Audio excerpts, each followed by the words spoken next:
Hey guys, Fujiwafu here. And I'm avatarcb. We just wanted to warn you guys about the upcoming spoilers that is going to come up in our discussion, as we are talking about not just Season 4, but the entirety of My Hero as a whole. So if you haven't watched it yet, we advise that you click off of this video, go watch it, and then come back and watch this after. Also, keep in mind, everything you're about to hear is just personal preference. We're not lashing out at the creators or anything. We're just trying to say what we personally believe, because we just want to discuss that topic. And with that said, let's get right into the video. Boku no Hero Academia, more known to the Western world as My Hero Academia, has taken the anime community by storm in the past couple of years. Since the debut of Kohei Horikoshi's work back in September of 2018, My Hero has appeared in countless popular anime awards shows from big streaming services such as Crunchyroll Awards as well as the Funimation Awards, where it recently won the fan voting for Shonen of the Decade. To call it successful would be an understatement. My Hero Academia is set in a world where 80% of all people have superpowers known as quirks. These superpowers can range from something as simple as getting your body to glow, something badass like shooting explosives made from your body's sweat, and even weird ones like producing sticky grapes from your scalp. The story revolves around the main protagonist, Izuku Midoriya, more formerly known to fans as Deku, who aims to use his abilities to stop villains who abuse quirks for their power. The twist, however, is that Deku is part of the unlucky 20% of the population who is quirkless, or born without a quirk. However, after a fateful encounter with his idol and number one hero, All Might, he is able to obtain a powerful quirk and starts attending the hero school known as UA, where his career to becoming a pro hero starts.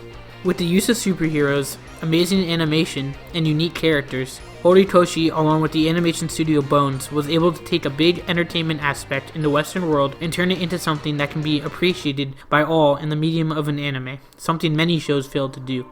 Therefore, their success can be easily associated with its ability to relate to an audience, not just the anime fans in Japan, but also all the superhero enthusiasts of the Western world. I myself, along with avatarcb, both have been heavy fans of this anime since it had first aired, and were very happy when we heard about its return back in October.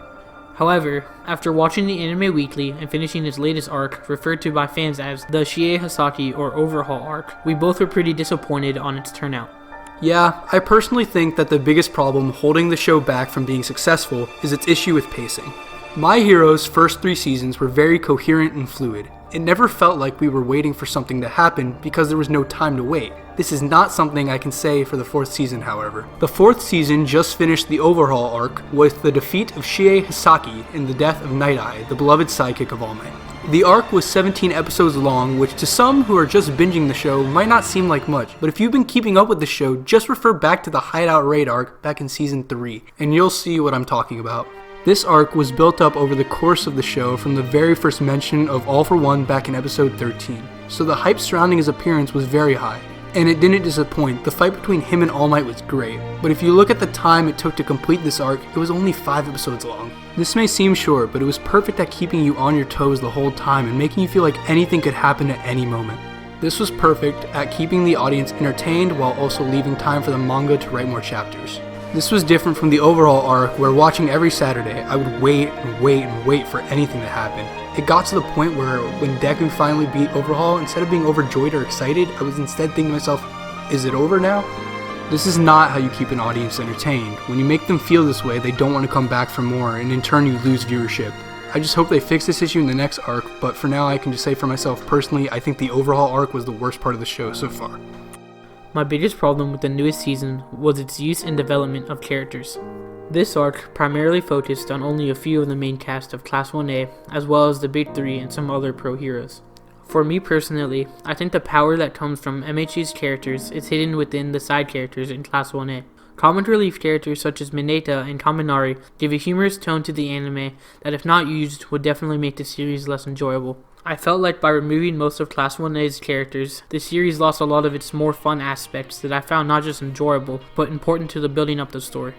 Being a serious shonen anime doesn't fit the aesthetics shown in previous MHA seasons, and taking more of a serious route throughout the entirety of the Overhaul arc, in my opinion, was a bad decision. What really annoyed me, however, was the death of Night Eye. Death in anime, specifically with the shonen genre, can be used very successfully and other times used very poorly. To make a death beneficial to a series, it must convey very strong emotion and actually make the viewers feel sad. Unfortunately, for Night Eye's death, it failed to make me feel any type of emotion, and even made me think about how useless his death actually was to the development of the story. For First off, I felt that the anime didn't give the audience enough time to get familiar with Night Eye. The arc was filled with many moments for characters such as Kirishima and Tamaki to shine, but lacked any moments of solo screen time for Night Eye, and the deepest development we see in him is through his flashbacks with All Might. If someone you don't know or have no relation to dies, you are probably not going to be sad over it, or at least not nearly as sad as if a loved one you were close to had died. This is what I think happened here. The lack of care I had for Night Eye made his death just seem like another occurrence in the story and not a big scene I would remember, which is what I think the anime was aiming for due to the literal whole episode it had portraying his death. I feel that if he would have received more special moments not just in season 4 but also in other past seasons, his death would have been way more emotional. Consequently, this death just seemed to be forced, and that's the easiest way I can explain it. Overall, compared to the first 3 seasons of the series, the overall arc just felt underwhelming. On the scale of entertainment, it just wasn't a match for the hype that the fights and the moments that these past seasons presented, and it really just didn't live up to its predecessors.